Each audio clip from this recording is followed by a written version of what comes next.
Are you suggesting we invited the 9/11 attack, sir? I'm suggesting that we listen to the people who attacked us and the reason they did it. And they are delighted that we're over there because Osama Bin Laden has said, I am glad you're over on our sand because we can target you so much easier. They have already now, since that time, have killed 3,400 of our men, and I don't think it was necessary. Wendell, may I make a comment on that? That's really an extraordinary statement. It's an extraordinary statement as someone who lived through the attack of September 11.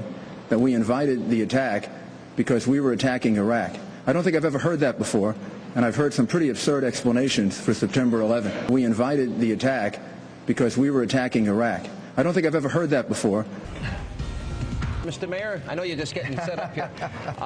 We just replayed the line that you gave to Ron Paul in his statement.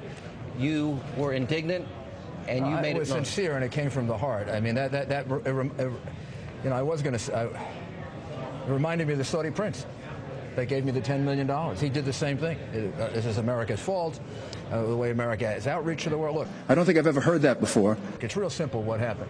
These people came here and killed us because of our freedom of religion, because of our freedom for women, because they hate us.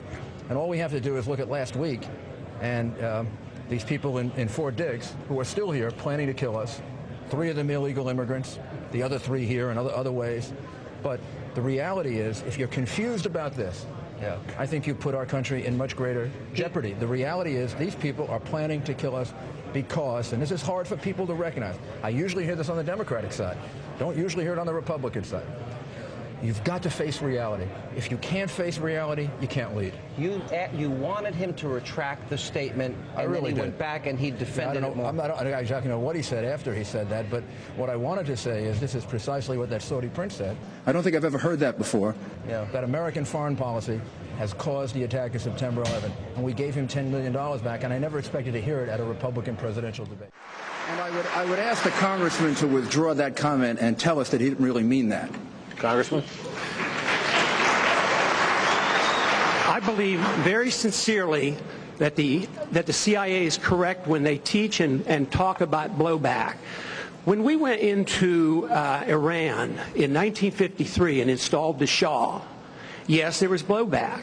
The reaction to that was the taking of our hostages, and that persists. And if we ignore that at our own risk. That if we think that we can do what we want around the world and not incite hatred, then we have a problem. They don't come here to attack us because we're rich and we're free.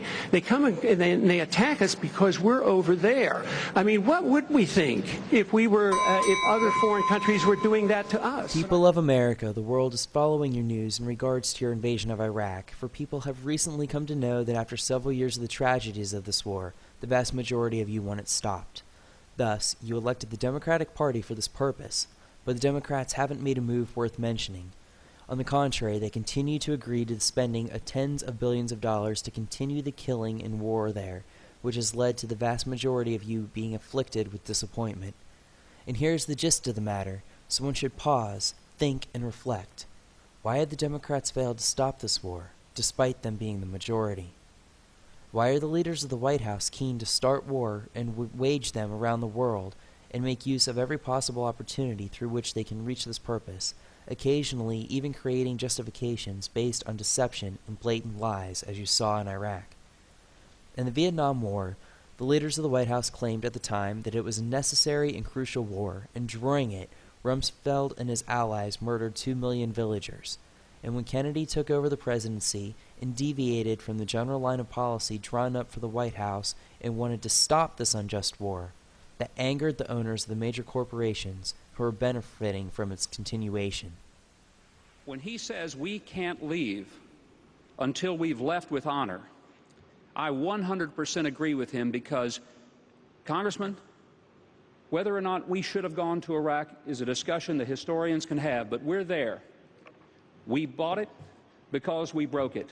We've got a responsibility to the honor of this country and to the honor of every man and woman who has served in Iraq and ever served in our military to not leave them with anything less than the honor that they deserve.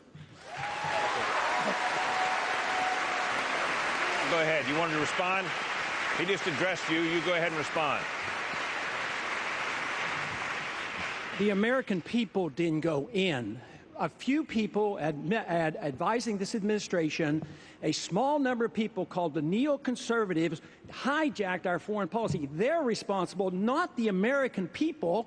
They're not responsible. We shouldn't punish them. Congressman, we are one nation. We can't be divided. We have to be one nation under God. That means if we make a mistake, we make it as a single country, the United States of America, not the divided States of America. When we make a mistake, it is the obligation of the people through their representatives to correct the mistake, not to continue the mistake. And that's what we do on the floor of the Senate? No, we've dug a hole for ourselves, and we've dug a hole for our party. We're losing elections, and we're going down next year if we don't change it, and it has all to do with foreign policy, and we have to wake up to this fact. Even if we lose elections, we should not lose our honor, and that is more important than the Republican Party.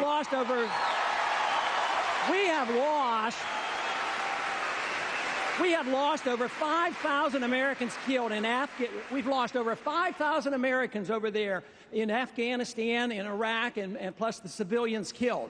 How many more do you want to lose? How long are you going to be there? How long? What do we have to pay to save face? That's all we're doing is saving face. It's time we came home. Gentlemen, thank you.